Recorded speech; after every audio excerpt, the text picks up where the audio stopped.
সবাই আপনারা কি সচেতন হবেন নাকি মেয়েকে হাত কাটা পোশাক পরাইয়া আপনি দায়ুস হবেন? মেয়েকে হাত কাটা পোশাক পরালে দায়ুস কে? বলেন দায়ুস কে? আপনি দায়ুস।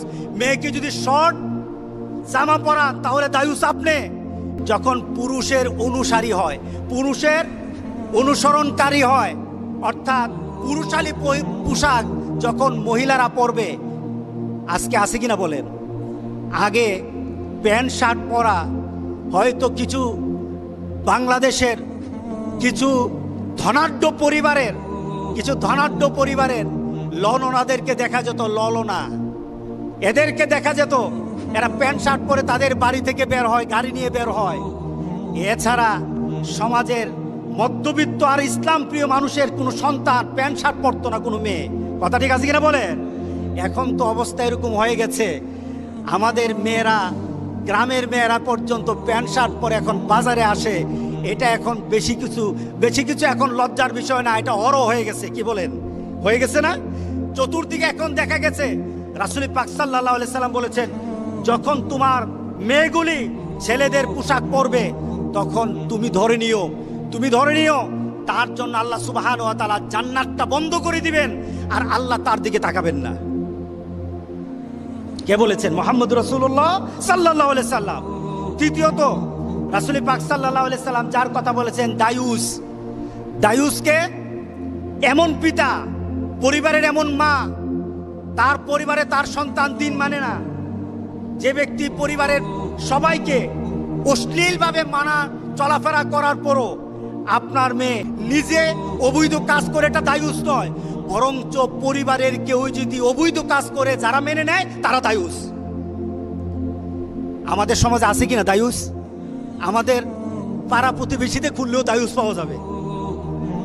কথা ঠিক আছে কিনা বলেন? গ্রামে খুঁজলে পাওয়া যাবে। আপনি আপনার গ্রামে আপনার পরিবারে খুঁজে দেখবেন দায়ুস ভরা। আর দায়ুসের ক্ষেত্রে অর্ডার কি?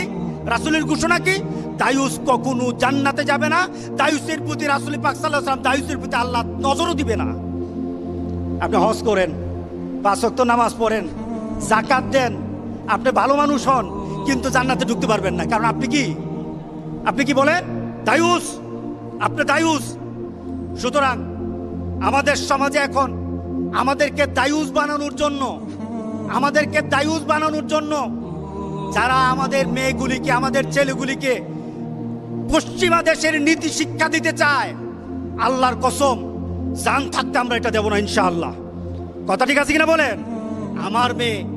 আমি আমার মেয়েকে, আমার ছেলেকে আমার নীতিতে, আর আমার নীতি হবে মুহাম্মদ রাসূলুল্লাহ সাল্লাল্লাহু আলাইহি ওয়াসাল্লামের নীতিতে, আদর্শে আমি আমার মেয়েকে, আমার ছেলেকে বড় করব ইনশাআল্লাহ। এই ছেলে দুনিয়াতে যেমন আমার সম্মান হবে, এই ছেলে আমার আখিরাতে আমার সম্মান বয়ে আনবে। আল্লাহর দরবারে আমার এই ছেলে, আমার মেয়ে আমার জন্য সুপারিশ করবে। আল্লাহ যেন এমন সন্তান বানানোর মতো পরিবেশ আমাদেরকে আল্লাহ দান করে দেন। সবাই বলেন আল্লাহুম্মা আমিন। এই জিনিসগুলি জানা দরকার আছে কিনা বলেন? আপনি কি গেছেন কোনো সময় স্কুলে গিয়ে জানছেন আপনার মেয়েগুলি কার থেকে শিক্ষা নেয়? আমাদের কাছে আছে প্রজেক্ট, বিভিন্ন এনজিও থেকে প্রজেক্ট আসে। আমরা বলবো আমার সন্তানকে যদি প্রজেক্ট থেকে যদি কোনোদিন শিক্ষা দিতে হয়, ওই শিক্ষা হতে হবে মার্জিত, ওই শিক্ষা হবে ইসলামাইজ হতে হবে, ওই শিক্ষা হতে হবে আল কোরআন আর আল হাদিসের শিক্ষা হতে হবে। এর বাইরে কোনো মানুষের শিক্ষা আমার সন্তানকে আমি দেব না। রাজি আছি সবাই?